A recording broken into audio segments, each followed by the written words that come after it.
UK-based Zimbabwean constitutional law expert Alex Magaisa has warned opposition politicians hobnobbing with President Emmerson Mnangagwa that he will dump them after using them. His warning comes after MDCT leader Douglas Mwonzora met Mnangagwa at State House in his push for a government of national unity, new. Magaisa, a law lecturer at the University of Kent and former advisor to the late former Prime Minister, Morgan Tsvangirai, said Mnangagwa is using Mwonzora to weaken the opposition, especially MDC alliance leader Nelson Chamisa. Chamisa narrowly lost a presidential race to Mnangagwa in 2018, while Mwonzora didn't even contest the election, but grabbed a Senate seat to be in parliament. Pindula News publishes Magaisa's Facebook post verbatim. Pawns in a game. Point 1. Opposition politicians who throw themselves at Emmerson Mnangagwa, ed., don't know the man they are dealing with. He knows their desperation, since no serious opposition leader will try so hard to please the ruling party. But Ed is happy to exploit this desperation. Point 2. Just look at how he handled coup. She was handed the party when she was already a big cheerleader and followed Ed's platform for opposition wannabes. Ed made her feel like a buddy. She dreamt big, praising Ed and talking dialogue incessantly despite lacking political capital. 3. Ed knew she was of little value because she had performed dismally in 2018. She had no political capital to repair the legitimacy deficit. She was only useful as a nuisance to his great rival, Chamisa. But she was dispensable. Unfortunately, she didn't know what she meant to Ed. Point 4. As it happened, she spent too much time clapping for Ed and ended up losing control of the party she had been given on a silver platter. She fell for Mwonzora's scheming. She cried foul but nobody cared. Her newfound chum Ed was nowhere to be found. She was on her own. Point 5. Isolated and realizing she was headed for the political wilderness, she swallowed her pride and submitted to Mwonzora. Over a year later she is back in the political doldrums, even fearing for the seat she was unjustly given, because she is now at the mercy of Mwonzora. 6. Her successor Mwonzora has taken the same route, trying desperately to please Ed and pushing for so-called political dialogue.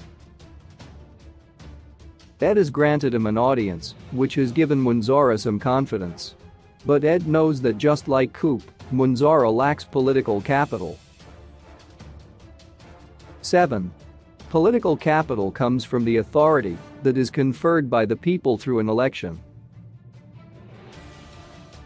Ed knows dialogue with Mwonzora is worthless without this authority. The by-election presents a chance for him to prove he has it. But incredibly Mwonzora did not want by-elections. 8. Why would a man who should be clamoring for elections to prove his political legitimacy be so averse to elections? Well, Mwonzora knows his weaknesses in the court of public opinion. Why subject yourself to humiliation when you are pretending to be the biggest opposition? 9. Mwonzora knows a drubbing in the by-elections will extinguish any hopes for the so-called dialogue with Ed. He would rather dialogue using political capital that was stolen from Chamisa and the MDC alliance than seek his own political capital. 10. With by-elections now a certainty, Mwonzora's next strategy was to avoid Chamisa's competition. The easiest way to win a race is to prevent your stiffest competition from competing. One way is to frustrate Chamisa into boycotting the by-elections. Point 11. What better way to do it than grab the name that Chamisa's party is using, knowing the system will back you just like it has backed previous appropriations. This would frustrate Chamisa, or at least leave his party nameless. He might also bank on the goodwill in the name. Point 12. This is why an election boycott by Chamisa would have been a boon for him. In the absence of a boycott, he will still try other means apart from the name grab to block competition.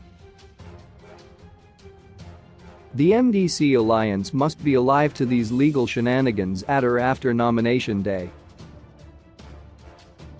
13.